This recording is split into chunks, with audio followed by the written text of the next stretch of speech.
questa è stata la città che forse più di ogni altra ha sostenuto l'ascesa di Rosario Crocetta. Voi eravate in ottimi rapporti, insomma, forse si può dire che è partita da qui la sua candidatura alla regione.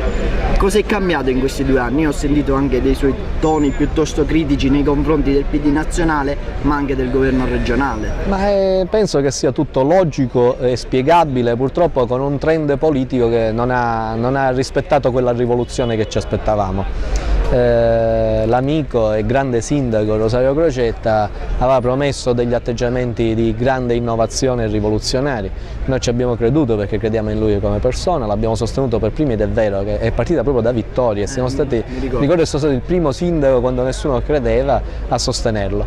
Però dall'altro lato, proprio perché non c'è stata nessuna rivoluzione, poi vale la logica dei numeri. Per quanto Vittoria abbia creduto per prima in questa iniziativa, al politico Crocetta ha dato quei 7.000-8.000 voti importanti, ma nulla rispetto a Catania, a Palermo, non ha dato nessun parlamentare regionale e quindi poi, siccome la rivoluzione non c'è stata e si è andata nel solco purtroppo della tradizione e della peggiore politica regionale, comandano sempre i gruppi parlamentari regionali, comandano le grandi città e quindi vale poco che una città come Vittoria si sia spesa, sia stata la prima a scommettere su questo, abbia creduto nella rivoluzione. In realtà poi c'è la logica dei numeri in politica, soprattutto nella politica quella vecchia, che guarda che Vittoria non è Catania, non è Palermo, non è Siracusa, non è Gela, non è Agrigento, non è Caltanissetta e che Vittoria non è rappresentata da parlamentari regionali, che purtroppo molti parlamentari regionali, magari non tutti ma la stragrande maggioranza, ancora non governano e non legiferano pensando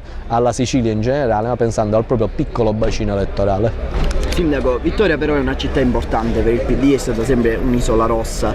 Adesso in che posizione si colloca in un PD che comunque a livello regionale risente, insomma, di lotte intestine, c'è Faraone che scalpita, c'è l'ingresso di articolo 4 che soprattutto nel catanese ha causato malumori. Dove si pone, insomma? Non siamo inseriti in nessuna corrente, quindi siamo fuori moda probabilmente.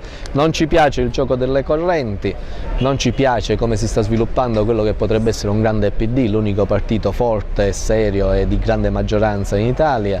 Non ci piace che non stiano seguendo ai proclami rivoluzionari o di innovazione, non stiano seguendo atteggiamenti conseguenziali. Siamo consapevoli delle difficoltà enormi che ci sono sia a Roma che a Palermo, però insomma qualche spinta in più sull'IMU agricola non è possibile che si abbiano questi atteggiamenti, sulle opere pubbliche e sulle infrastrutture per la Sicilia non è possibile che da Roma ci siano questi atteggiamenti.